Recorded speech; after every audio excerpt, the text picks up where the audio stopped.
बिस्मिल्लाहिर्रहमानिर्रहीम। अस्सलाम वालेकुम। मैं मोहम्मद फ़राज़ हूँ और मैं अपने यूट्यूब चैनल और फेसबुक पेज से आपसे मुखातिब हूँ। नाज़रीन कराम, हमारी जो मौजूदा हुकूमत है, हाल तो ये एक इलेक्टेड हुकूमत नहीं है, सिलेक्टेड हुकूमत है और ज़ाहिर है 84 सीटों वाली PMLN जो इस वक्त वज़ारत उज़्मा पे बराजमान है मियाँ शहबाज शरीफ साहब।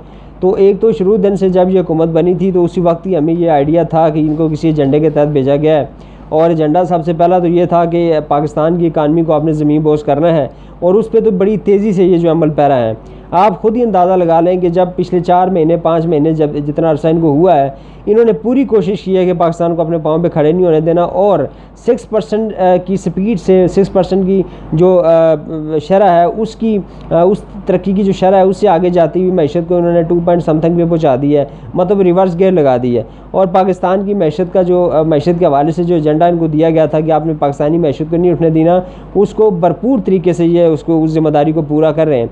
लेकिन नाज़रीन इकराम, ये साथ ही साथ मुल्क की असास के लिए भी ख़तरा बनते जा रहे हैं।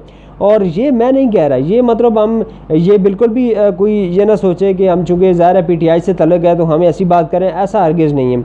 यहाँ पे मामलात बड़े डिफरेंट है। बात यह है कि यरूशलेम पोस्ट इसराइल का एक बड़ा एक मायानाज मैगज़ीन है, वो उसने यह रिपोर्ट दी है। बल्कि कल के उसकी मैगज़ीन की कल की जो आप रिपोर्ट अगर पढ़ें तो कहते हैं कि पाकिस्तान और इंडोनेशिया के जो वफूद हैं खुफिया मुज़ाकरात के लिए इसराइल में मौजूद है। ये बड़ी मतलब एक अलार्मिंग सूरत हाल है कि पहले तो बातें चल रही थी, इसमें तो कोई शक नहीं है कि इसराइल को तस्लीम करने के हवाले से तो पाकिस्तान पे प्रेशर था और जितना प्रेशर मेरे ख्याल में इमरान खान के ऊपर डाला गया था, इनके ऊपर तो कुछ भी नहीं है। इमरान खान साहब के ऊपर बेइंतहा प्रेशर जो है हमारे इस्लामी ममालिक की जानिब से डाला गया, बहुत प्रेशर डाला गया कि आप इसराइल को तस्लीम करें। इवन समटाइम्स तो ये भी है कि हम आपको $50 अरब से ऊपर जो है वो पैसे भी दे देंगे और मुल्क जो है पाकिस्तान के सारे कर्जे माफ़ कर देंगे, इस तरह तक की लालच दी गई थी। लेकिन इमरान खान साहब ने कहा था कि चूँकि 1948 में कायद-ए-आज़म मोहम्मद अली जिन्ना साहब इस मामले के ऊपर फुल स्टॉप लगा गए थे, उन्होंने कहा था कि इसराइल को उन्हें तस्लीम करना, और कर भी कैसे सकते हैं।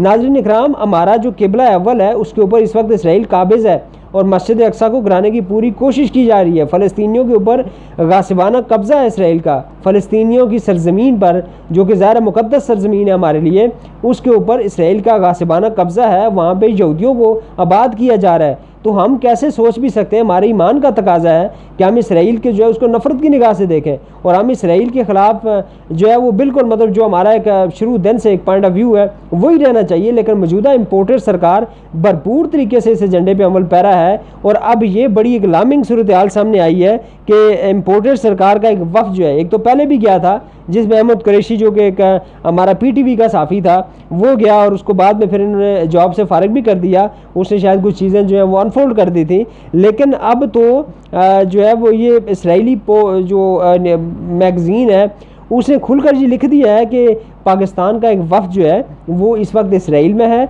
और इसराइल के सदर से जो है वो मुज़ाकरात करने वाला है। अब ये कहानी है कि मैं आपके सामने पूरी रिपोर्ट रखता हूँ। एक रिपोर्ट के मुताबिक पाकिस्तानी वफ़द इस हफ्ते के आखिर में सदर इसाक हेर्ज़ोगिक से मुलाकात करने वाला है। ये इसराइली अखबार, ये मैगज़ीन है, ये यरूशलेम पोस्ट वो लिखता है, मैं लिंक भी इस पर डाल दूँगा। वो कहते हैं कि पाकिस्तानी वफ़द इसाक हेर्ज़ोगिक से मुलाकात करेगा। पाकिस्तानी वफ़द की सरबराही जो है पाकिस्तानी निजात अमरीकी नसीम अशरफ कर रहे हैं, जो साबिक हुकूमत, साबिक जो वज़ीर आज़म या परवेज़ मुशर्रफ, जो उन्होंने लिख दिया कि हुकूमत में साबिक वज़ीर मुमलिकत रह चुके हैं। ये जो मैगज़ीन है वो उसका दायरा, उसकी रिपोर्ट मैं आपके सामने रख रहा हूँ। कहते हैं during their visit to Israel the Pakistani delegation was given tours across Israel. They are also scheduled to meet the president Isaac Herzog later this week. कि इस वीक के आखिर में जो है वीकेंड पर उनकी मुलाकात स्केड्यूल्ड है, जो कि इसराइल के जो सदर हैं उनके साथ उनकी मुलाकात है। The report added the report further notes that the delegation includes a Karachi based journalist and June Pakistani journalist Ahmed Qureshi was fired from his show on Pakistan state television for visiting Israel a month prior.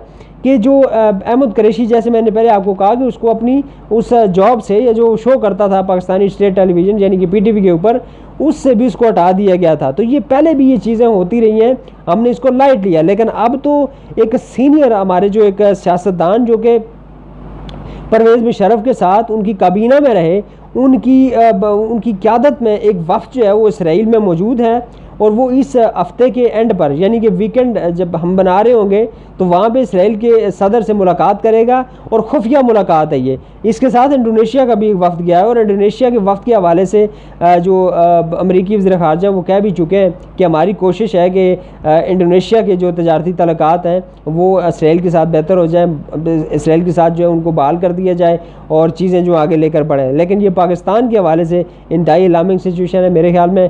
अब जो सपोर्टरान भी हैं PMLN के, उन्हें भी मेरे ख्याल में सोचना चाहिए कि ये चीज़ ये हमारे ईमान का तकाजा है। मतलब आप थोड़ी देर के लिए छोड़ दें इस बात को कि पाकिस्तान तहरीक इंसाफ क्या कर रही है, बाकी सियासतदान क्या कर रहे हैं, PMLN का क्या जो है वो नुक्ता नज़र है, मैशत के साथ इन्होंने जो कुछ भी किया, लेकिन ये कह देना या ये कर देना और प्रैक्टिकली कर देना कि इसराइल को हम तस्लीम करने जा रहे हैं। ठीक है, आपको हो सकता है बड़ी अमाउंट मिल जाए, बहुत पैसे आपको मिल जाए, लेकिन हर जगह पैसा ही नहीं होता। आपकी जो कौमी खुददारी भी कोई चीज़ होती है, आपकी इज़्ज़त भी आपके मुल्क की कोई होती है। तो ये सारी चीज़ें मेरे ख्याल में जो इनके सपोर्टरान हैं उनको भी इस मामले के ऊपर सोशल मीडिया के ऊपर इधर उधर बात करनी चाहिए। ये बहुत इंपॉर्टेंट है, पाकिस्तान के एहसास के लिए बड़ा इंपॉर्टेंट है। दूसरी तरफ नाज़रीन कराम, पंजाब हुकूमत के ख़िलाफ़ एक दफ़ा फिर जो है वो चीज़ें कुछ होती हुई आपको नज़र आएंगी।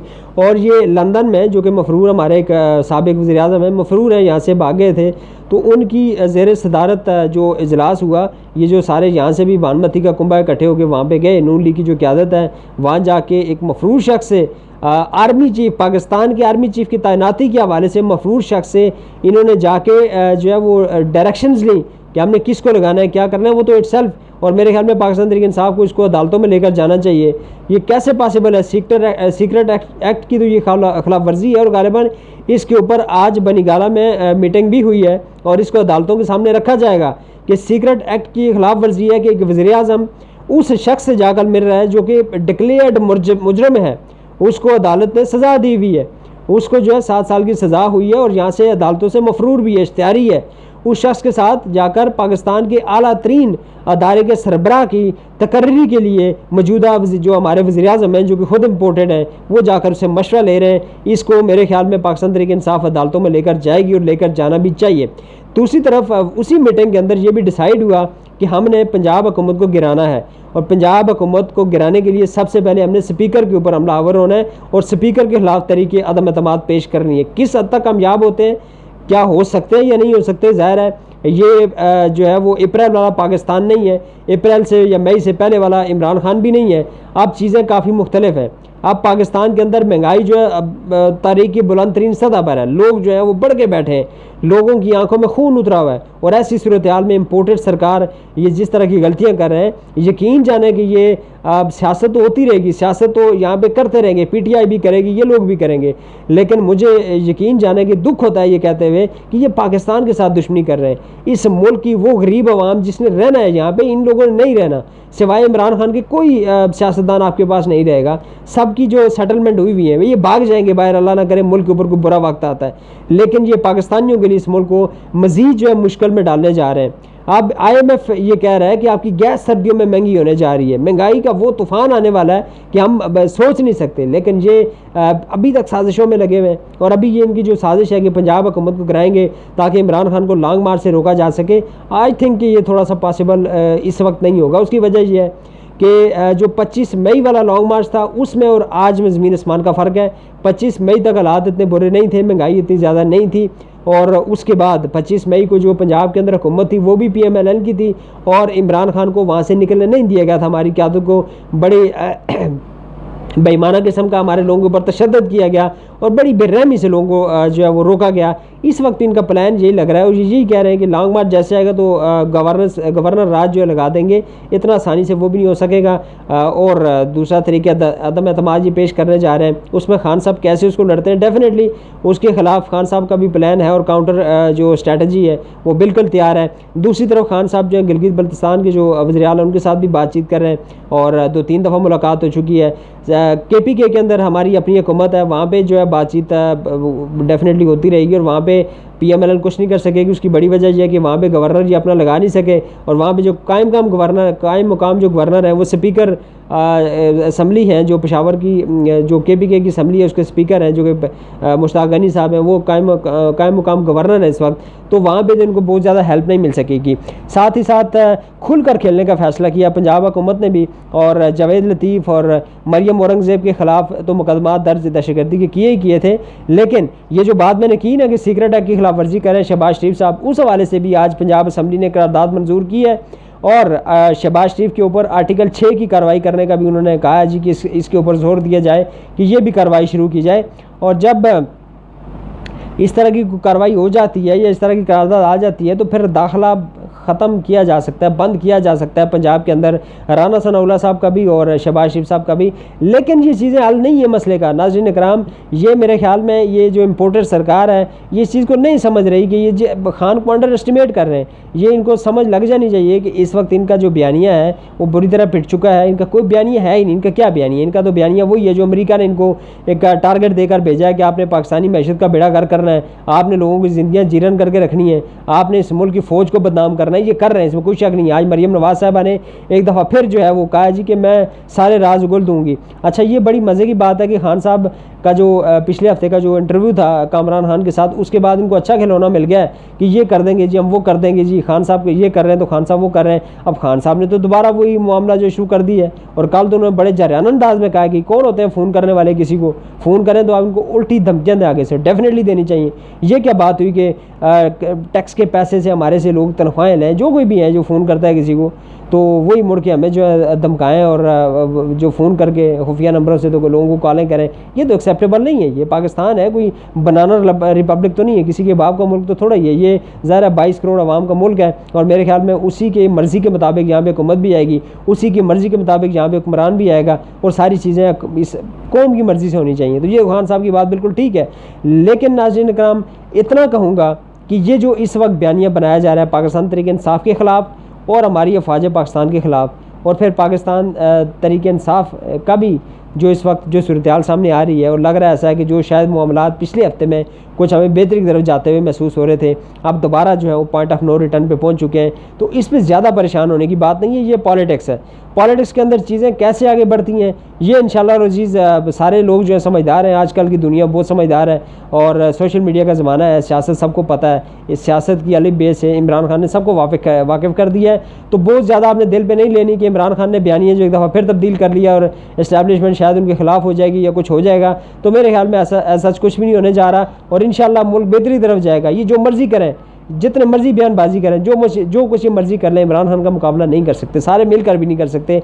इमरान खान इंशाल्लाह विनर है, पाकिस्तान तरक्की करेगा, और पाकिस्तान के अंदर अगर किसी की हुकूमत बननी है और पाकिस्तान के निज़ाम को अगर किसी ने तब्दील करना तो इमरान खान है, उसके अलावा कोई दूसरा शख्स नहीं कर सकता। लेकिन जाते जाते एक रिक्वेस्ट करूँगा, पाकिस्तान मुस्लिम लीग नवाज़ के जो ये सपोर्ट रहा है, या मौलाना फजल रहमान साहब के सपोर्ट रहा है कि ये जो इसराइल वाला मामला है ना, इसके ऊपर लाजमी आपको आवाज़ उठानी चाहिए। ये सब का हमारे ईमान का एक ईमान इस चीज़ को एक्सेप्ट नहीं करता कि हमारे मुसलमान भाइयों के ऊपर जो गासबाना कब्ज़ा है वहाँ पे मस्जिद अक्सा को गिराए जाने की कोशिश की जा रही है, इनको ना माने। बाकी जो बिल है, ट्रांसजेंडर बिल है, चूँकि उस हवाले से मुझे पूरी डिटेल्स नहीं पता, उसके ऊपर मैं बात नहीं करूँगा। इसका मकसद कोई और भी हो सकता है कि कहीं ये जो हमारे कह सकते हैं कि जो औरत मर्द को छोड़ के जो एक तीसरी मखलूक है ख्वाजा सरा, इनके हवाले से ना हो, या इनको कोई प्रोटेक्शन देने के हवाले से बिल ना हो। चूँकि मैंने वो पढ़ा नहीं है, मुझे डिटेल्स का नहीं पता, उसके ऊपर बात नहीं करूँगा। और वैसे किसी के ऊपर लगानी नहीं चाहिए। और जब ये मेरे सामने आएगा, मैं इसकी थोड़ी रिसर्च करूँगा, मैं पढ़ूँगा,